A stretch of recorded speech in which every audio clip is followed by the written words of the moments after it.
आज हम जानेंगे कि ध्यान योग का मर्म। यह बताया जा चुका है कि ईश्वर की जिस मूर्ति का भक्त लोग ध्यान करते हैं वह अवश्य ही ध्यान करने वाले की योग्यताओं से अधिक सुसंपन्न होती है। इष्टदेव चाहे अलग अलग क्यों न हो, पर वे सभी ईश्वर मनुष्य की अपेक्षा शारीरिक, मानसिक, सामाजिक तथा सांसारिक दृष्टि से बहुत बलवान होते हैं। भगवान कृष्ण का कोई असली फोटो इस समय प्राप्त नहीं होता, इसलिए ध्यान करने के लिए जिन चित्रों की मानसिक स्थापना की जाती है वह कल्पित ही मानने पड़ेंगे। एक ही देवता के अनेक भक्त अपने मन में देवता का ध्यान करते हैं, पर सबकी ध्यान मूर्ति में कुछ न कुछ अंतर होता है। इससे भी प्रकट है कि ये ध्यान चित्र कल्पित है। यदि वह असली होते तो सभी भक्त एक ही समान मूर्ति का ध्यान करते। अनीश्वरवादी महानुभाव यह न समझे कि इन कल्पित चित्रों का ध्यान करने से कुछ फायदा नहीं है। ईश्वर के नाम से ही जो बिदकते हैं उन्हें इन ध्यान मूर्तियों को ध्येय प्रतिमा नाम दे लेना चाहिए। मनुष्य उन्नति करना चाहता है। हर किसी की इच्छा होती है कि मैं सुंदर, रूपवान, स्वस्थ, बलवान, बुद्धिमान, तेजस्वी, प्रतापी, ऐश्वर्यवान, असाधारण शक्तियां रखने वाला बनूं। अब सोचना चाहिए कि सर्वतोमुखी उन्नति के मार्ग पर बढ़ने का कार्य किस प्रकार आरंभ किया जा सकता है। कोई भी कार्यकर्ता तभी कार्य आरंभ कर सकता है जब अपने ध्येय की एक तस्वीर अपने मन में खड़ी कर ले। सुनार एक सांचा तैयार करता है, चांदी पिघलाकर उसमें ढाल देता है, तब वैसा ही गहना बन जाता है। बिना सांचा बनाए रुपया ढालने की टकसाल का काम कैसे चलेगा? इसलिए मनुष्य जैसा बनना चाहता है, अपने को वैसा ढालने के लिए एक सांचा तैयार करना पड़ेगा। यह ध्येय प्रतिमा या ईश्वरीय ध्यान मूर्ति वह सांचा ही तो है। शब्द के पीछे एक चित्र जुड़ा होता है। जैसे वर्णमाला का अक्षर ह पर आ की मात्रा हा, थ पर ई की मात्रा थी हाथी। यह दो अक्षर अपने आप में कुछ अर्थ नहीं रखते। किसी हिंदी न जानने वाले रूसी के सामने हाथी शब्द कहा जाए तो वह कुछ न समझेगा, पर हमारी मनोभूमि को यह पता है कि हाथी शब्द के पीछे एक विशालकाय जंतु विशेष का चित्र हुआ है। इसलिए हाथी शब्द को कहते ही वह विशालकाय जंतु स्मरण हो आता है। यदि यह सामने न आए तो वह सिरधक है। मनुष्य चाहता है कि मैं सुंदर, सुडौल, ज्ञानवान, बुद्धिमान आदि बने। इन इच्छित चित्रों के साथ भी एक एक चित्र जुड़ा हुआ है। सुंदर शब्द कहते ही गोरा रंग, भरा हुआ गुलाबी चेहरा, रत्नारे नयन, पतली नाक, मोती से दांत स्मरण हो आते हैं। अर्थात सुंदर शब्द के साथ जो चित्र जुड़ा हुआ है वह दिव्य नेत्रों के सामने नाचने लगता है। आप अपने में जो उन्नति देखना चाहते हैं, जिन जिन विशेषताओं की इच्छा करते हैं, इन सब का एक सम्मिलित चित्र अवश्य बन जाएगा। यदि इच्छा निर्बल हुई तो वह चित्र भी धुंधला, निर्बल, अस्थिर और उदासीन होगा। उन्नति की इच्छा जितनी प्रबल होगी उतना ही चित्र अधिक स्पष्ट, सतेज, प्रकाशवान, स्थिर एवं उत्सुकतापूर्ण होगा। एक प्रेमी अपनी प्रेमिका को अपने पास देखना चाहता है। उसकी यह इच्छा जितनी ही प्रबल होगी उतना ही उसे प्रेमिका का ध्यान अधिक आएगा। प्रेयसी की सलोनी मूर्ति आँखों के आगे ही खड़ी रहेगी। सच्ची लगन से ही किसी वस्तु की प्राप्ति होती है। मनुष्य यदि उन्नत दशा को प्राप्त होना चाहता है तो यह कार्य यूं ही लस्टम पस्टम उदासीनता के साथ पूरा न होगा, वरन दृढ़ विश्वास, सच्ची लगन, प्रेममय उत्सुकता के साथ एक ध्येय प्रतिमा बनानी होगी। आकांक्षा उस ध्येय को प्राप्त करने की लगन में लगी रहे और तन्मन से उसकी प्राप्ति का कर्तव्य करता रहे। कोलंबस की आकांक्षा भारत भूमि को तलाश करने के लिए व्याकुल हो रही थी और सर्वस्व की बाजी लगाकर उसका तन्मन जहाज का संचालन कर रहा था। तब कहीं वह एक स्वर्ण भूमि को खोज पाया। यदि यूं ही बिना किसी तीव्र आकांक्षा के, बिना किसी ध्येय प्रतिमा के समुद्र में जहाज चल देता तो सफलता प्राप्त नहीं कर सकता था। हमारे पूर्वजों ने अत्यंत गहरे मानसिक तत्वज्ञान के आधार पर ईश्वर की सुंदर मूर्ति का ध्यान करने का पूजा विधान बनाया है। अपनी नाना प्रकार की उन्नति का बोध कराने वाली एक मनमोहक प्रतिमा का ध्यान करना आवश्यक है।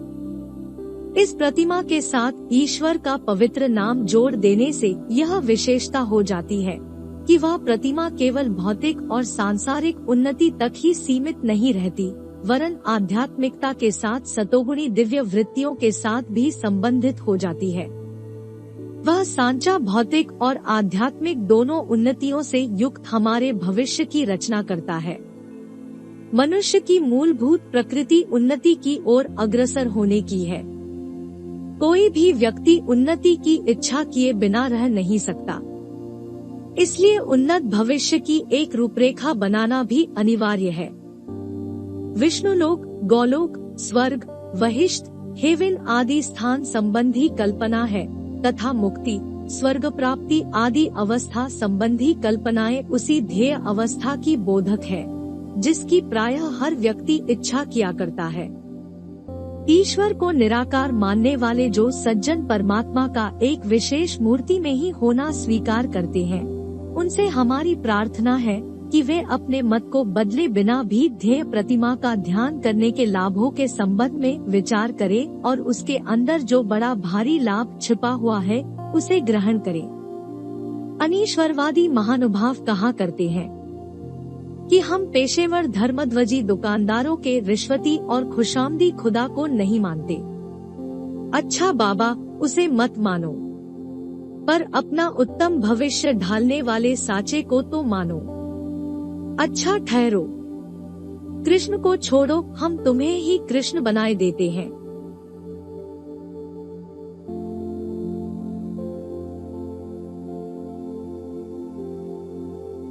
शरीर ढीला करके, आंखें बंद करके, पलथी मार के एकांत स्थान में जाओ। अपनी सूरत तो दर्पण में देखी ही होगी, उसका ज्ञान नेत्रों में ध्यान करो, उसे उत्तम सांसारिक और आध्यात्मिक गुणों से सजा डालो। वर्तमान शरीर की सभी कमियों को हटाकर अपने लिए जैसा उत्तम शरीर चाहते हो, उन सब से अपनी तस्वीर की सजावट कर डालो। बस यही ईश्वर की तस्वीर हो गई, इसी का ध्यान किया करो। इस मूर्ति से तुम्हारा जितना प्रेम होगा, उतना ही तुम भृंगकीट की तरह उस आदर्श प्रतिमा में तल्लीन होते जाओगे और वह आध्यात्मिक तल्लीनता इतनी महत्वपूर्ण सिद्ध होगी कि बहुत अंश में तो वे इच्छाएं इसी जन्म में पूरी हो जाएंगी। मजाक की बात नहीं है, यह आध्यात्मिक ध्रुव सत्य है। हिरण के बच्चे में अधिक प्रेम होने पर जड़ भरत के दूसरे जन्म में हिरण होने की कथा महाभारत में मौजूद है। तुम्हारी आकांक्षा जिस स्थिति को प्राप्त करने में पूरी तत्परता से जुड़ी हुई है, कोई कारण नहीं कि 1-2 जन्मों में ही वह पूर्णता प्राप्त न हो जाए। ध्यान प्रतिमा की भक्ति का अतुलित प्रताप है। इस महान सत्य को विज्ञान की कसौटी पर जितना कसा जाता है, उतना ही वह अधिक खरा साबित होता जाता है। केवल ध्यान करने में कुछ नहीं होता, यह समझना भूल है। ध्यान आरंभिक सीढ़ी है। आदर्श का निर्माण होते ही शरीर और मन सारी शक्तियों से उसे प्राप्त करने में लग जाता है और दृश्य एवं अदृश्य लोकों से सफलता के लिए ऐसे ऐसे विचित्र साधन सूक्ष्म तत्वों की सहायता से जुटाने लगता है। कभी कभी तो वे सहायताएं चमत्कार जैसी जान पड़ती है। कई बार भगत लोग बड़े आलसी, दरिद्री, अकर्मण्य, दुर्गुणी तथा अवनति की ओर गिरते देखे जाते हैं। यह भगत लोग असल में भक्ति की झूठी विडंबना करते हैं। उनका भगतना पेट पालने का या सस्ती वाहवाही लूटने का एक जरिया है। सच्चा ध्यानयोगी ईश्वर की पवित्र मूर्ति में अपने को तल्लीन कर देता है, अथवा यूं कहें कि आत्मोन्नति की जो सबसे ऊंची सर्वगुण संपन्न ध्येय प्रतिमा बनाई है, उसके साथ तदाकार होने के लिए प्रेम पूर्वक विह्वल हो जाता है। भक्ति का सच्चा तत्व यही है।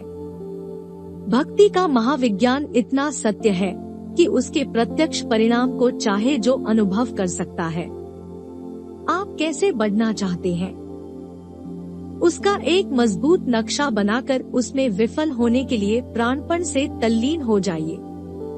फिर कुछ ही दिनों में भक्ति का जादू देखिए, आपकी काया पलट हो जाएगी।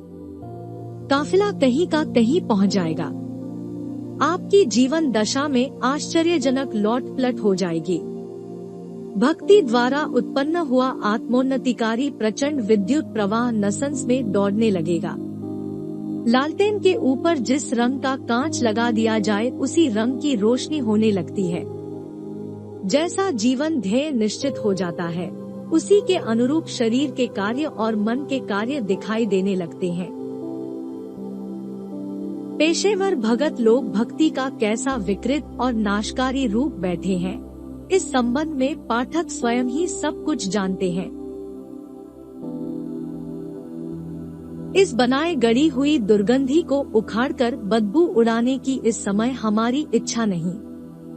इन पंक्तियों में तो हमने भक्ति के सच्चे तत्वज्ञान, ध्यानयोग के गुप्त रहस्य पर प्रकाश डालते हुए यह बताने का प्रयत्न किया है कि अपने लिए निर्धारित किए हुए उच्च आदर्श एवं उन्नत भविष्य की ध्येय प्रतिमा बनाना, मानसिक चित्र निर्माण करना आवश्यक है।